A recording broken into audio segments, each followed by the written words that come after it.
Welcome back to Local Decision, and thank you for joining us. I'm Rusty Ray, and we're joined today by a candidate for Spring Lake Park School Board. It's Melody Skelly. Melody, thank you for being here. Yeah, thanks for having me. Tell us about yourself. A big family, big time Big-ish. involved, big-ish, I guess. Big time involved Yeah. in the Spring Lake Park schools. Yeah, my husband and I've been married for 24 years. We have 4 sons, 2 who are in college now, and 2 that are presently in Spring Lake Park schools. And so, so we've been involved for, I was thinking about it this morning, 15 years. Our kids have been in the program, so, the school program. So we've seen a lot of things. We've gone through a lot of different teachers, a lot of different principals, a lot of different deans. So I feel like it's been a really good experience that way for me to be able to have some insight into the schools. Yeah, to see a lot of aspects of it and to kind of see all the different stages and levels of it as it goes up. Yep, totally. What about Spring Lake Park schools do you like the best? What do you tell maybe friends or family in other districts here in the Twin Cities or elsewhere that you really love about the district? I really do feel like our schools have tried very hard to get to know our kids. I feel like they're not afraid to let you know what's going on with your kids, especially if you let them know that you really want to know what's going on with your kids and are supportive of that. I feel like there's a genuine concern and care that they want your kids to do well. I feel like that is a huge advantage. I feel like we are innovative with some of the things that we're doing within our schools. I don't know, we've had a pretty good experience. It's been different. The last few years have been a little different, but it's been good. Do you feel like all of that is indicative of the size of the district? One high school, everything feeds up into one central school, and it's surrounded by larger school districts, but it's pretty small in itself. I'm super grateful that it is its own district, that we are just our own little contained smaller district. Granted, it's gotten a lot bigger. Class sizes have changed a lot since my oldest has gone through compared to my youngest. There have been changes for sure, but that is part of why, initially we had looked at another district, nearby district, trying to decide what to do, and we settled in on Spring Lake Park because it was smaller, because you have a little bit more hands-on, a little closer, people a little more, you're a little bit more known, your kids are a little more known, so I think it helps. So why at this moment run for school board, especially given the climate of some school board? Now I understand in Spring Lake Park that's been pretty good compared to nearby districts, and the conduct and the tone of some school board meetings for a variety of reasons, which we'll talk about in a moment. But why now? Why do you want to run for school board now? Oh, because I have 2 kids that went to college. No, just kidding. No, part of it is I feel like our school district has always done, or our school board has always done a really good job of, being innovative, of doing things that are good for our kids. And I just feel like with my experience having 4 kids that have gone through or presently in the district, I feel like I bring a very different aspect to the board, because I think I'm probably the only one with this many people that have gone through or are currently even in school at Spring Lake Park. And so with that, it's totally different having ideas of things that you want to implement and do and all of these different things versus living it, where I'm experiencing this with my kids through them and with the teachers and the deans and people that I'm talking with. It's a very different perspective from the inside, and I feel like that can be a huge asset for me with what I can bring to the board. And I also feel like I'm not afraid to do hard things. I'm not afraid of hard conversations. I also want that to be peaceable, and I feel like that's something I can bring too. I bring a nice ability to bring people together and see both sides of something. I feel like that is a really good asset of mine. And so I feel like that's something I could bring to the board at this point. And, it's not to say I don't have a ton to learn, because, I haven't been on the school board. Right. So I have a ton to learn, but I don't think that's a disadvantage for me. I think fresh eyes sometimes, it's a helpful thing. What that's been before the school board recently, certainly COVID has dominated a lot of decision making and a lot of thought and taken up a lot of the time of school boards and school districts everywhere. How do you feel like the school board has addressed the COVID situation specifically in the school district, and where do you kind of stand with what they've ruled on so far? I think they've done the best they can at this point. I think they've tried to be very please both sides in that pleasing no one, really. So, I think they've tried very hard. I feel like the school really does care. The school board really does care about our kids. They want our kids in school, but with that too, one of the big concerns for me in all the COVID piece is our kids are behind. They're behind academically, they're behind socially, they're behind emotionally on all of this. And so for me, the COVID thing, it's important for us to get our kids back to where they were or even beyond again as fast as we can, because I've watched it. I have 2 seniors back to back in this that graduated in this, and it was ugly and it was a mess and it's been very hard, and I just want to get beyond the point of our kids being apathetic. And so I feel like our school board has some responsibility in that and trying to get our kids back on track with all this, the situation with COVID and what it's provided and not provided and hurt our children. So, Do you have any specific or practical ideas of how that can be accomplished? Do you have a couple things that you think this is maybe something we could try? well, I feel like part of it is figuring out, for me, something that's been on my mind and on my heart a little bit too is with innovation. So we talk about Spring Lake Park being very innovative. With innovation, I feel like sometimes you have to be careful not to keep innovating and figure out what is working, so that we're not making big changes necessarily in the midst of more change.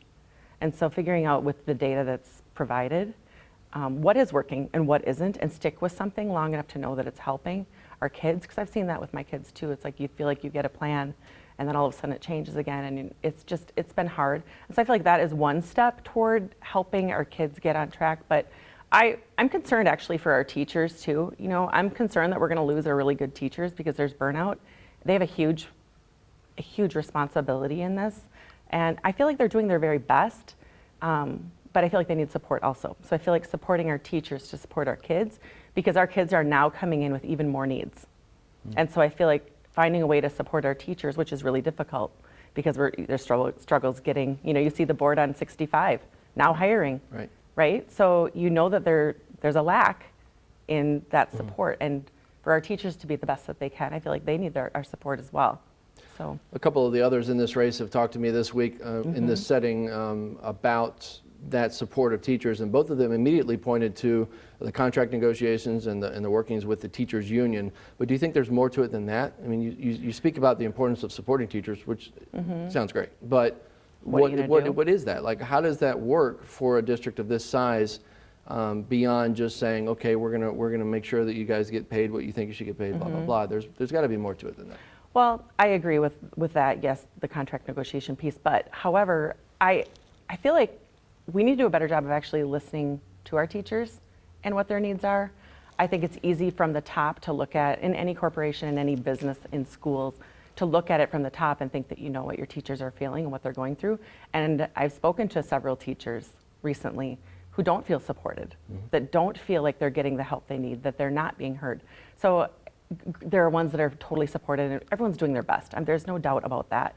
But I do feel like there's something we need to do there, where we're actually bringing in teachers to hear what they have to say, what their opinions and their thoughts are on this process and where their needs are. Because if we're not listening to when you feel unheard, it makes it really hard to go to your job and to do it as well as you possibly can. So for me, you have to have your teachers feeling supported in their classrooms and the day-to-day. What was the experience like for your 4 kids when it came to things like distance learning or getting back into school but having to wear a mask or whatever the case? Were there 4 different perspectives, or were they all one way or the other? Yeah, well, they're all 4 very individual people. But you know, one was in college and he had to wear a mask all the time, but it's different. In college, you go to class, or it was distance, honestly, for part of it. This year it's masked the whole time. For the one, and he, you know, but you're there for an hour, and then you get to take your mask off when you go back. Versus my younger ones, it was grueling. They had headaches. It was tough. It was really tough. However, I just feel like the part of the distance learning completely is okay, I feel like, and it worked okay for students who are self-motivated, who are able to, they're your higher level students. Like, my kids are very varied. They have very different academic abilities, athletic abilities, emotional abilities. And so seeing all of those differences with them, my children that are not as high academically are the ones that struggled more with the whole process, because you're not getting the interaction, and the personal interaction is huge. And so I feel like it was a huge detriment to them. And that's actually something I feel like even with Spring Lake Park, I think we do a really, really good job with our high students and our very low students. And it's our middle to middle low that I feel like there needs to be something that can change, where we can bring them up. And that's like that achievement gap, right? So we're talking for all students here, not just students of color, but we need to be bringing everyone up and not bringing top down to lessen that gap. Pretty tricky. It is tricky, and it's going to be tricky. I don't think this is an easy job. I'm not coming in here delusional thinking I'm going to come in and change the world of the Spring Lake Park School Board, but I do think I have ideas and a compassionate heart to try to figure out what these kids need, the teachers need, and work with administration to make that happen.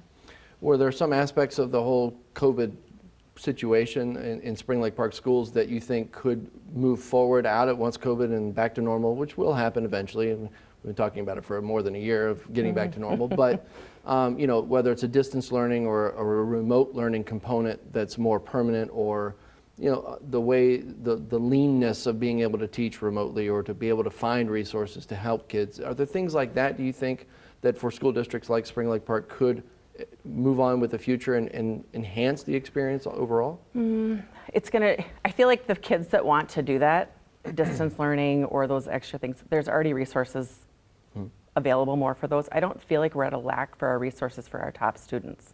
It's our middle ones that I feel like they need the hands-on. And last year, I'll say, I had a teacher, math teacher for one of my sons that I couldn't be happier about. I actually called the principal about it. I'm that person. When there's something good going well, within our schools, I'll call about it. But if there's something that I'm concerned about, I'll also call about that. I'm not afraid of that. But she went above and beyond. She had him come in. He was falling behind. She had him come in, and she totally helped him, built confidence in him, spent the time. And it's the one-on-one, face-to-face that I feel like helps a lot of those students. We had an extra boy living with us last year as well, and that was super important for him as well, having that. And he even mentioned that at one of the school board meetings, went and spoke about how important during COVID, how difficult it was for some of those students where they don't have that support of somebody seeing them day to day to see what they need. So I think just being back in school, I mean, my son, it's a totally different thing this year for him, emotionally and academically, much better. The district itself, especially the sections here in Blaine, growing rapidly, a lot of development coming, more houses coming in, more families wanting to live in Blaine in part because of the school districts, but also comfort and amenities and things like that. How can the district continue to grow in that? And it's built the new schools, and there have been some changes over the past decade or so, but looking forward, do you think there are more opportunities there? That's something I'm gonna have to learn more about, if I'm being honest. I don't know. That there have been other board members I've talked to that have helped with the buildings of the schools and the other part, but that's not my number one right at this moment to be thinking about, and that's something I'll have to learn about. I honestly don't have a lot to share on that. That's okay. That's all right. Any other specific professional qualifications you feel like, or not beyond, which certainly it's valuable being a mother of four, but beyond that and beyond your personal experience within the district, do you bring any, again, professional qualities that you feel like could be an asset on the board? One thing, I am a VP sales leader within my company, and with that I lead a lot of people, and with that you have a lot of diverse people that you're working with, and I feel like that has given me a really good opportunity to be able to use those skills to bring people together, to form consensus, to be respectful. I am really proud of our board and how even when we disagree, when I've watched and been a part of school board meetings, when there is disagreement, that there is a strong desire to come to a consensus and not talk over each other. So I feel like I'm only gonna add to that factor with our school board. But I feel like those abilities and things that I've experienced, I think they're gonna be a real asset to the board. I think I'll be easy to work with, but not a pushover, because I am not afraid. And our family's motto has always been kind of, if not us, who? So you step in and you do hard things. And I feel like I said that in, I think, my literature too, is that, if you show people that you care about them, it goes a long ways. And I feel like that translates across all aspects. And yeah, we could go on and on about my what I have to bring to the board. But honestly, at this point in the juncture, I feel like that is probably the most important thing, is getting people to see each other as humans again and bringing people together to work together to get our kids back on track. Okay. Melody Skelly, thank you for being here today. We appreciate your time. And like she mentioned, you can read more about her and other candidates at northmetrotv.com. Thank you very much. Perfect. Thank you.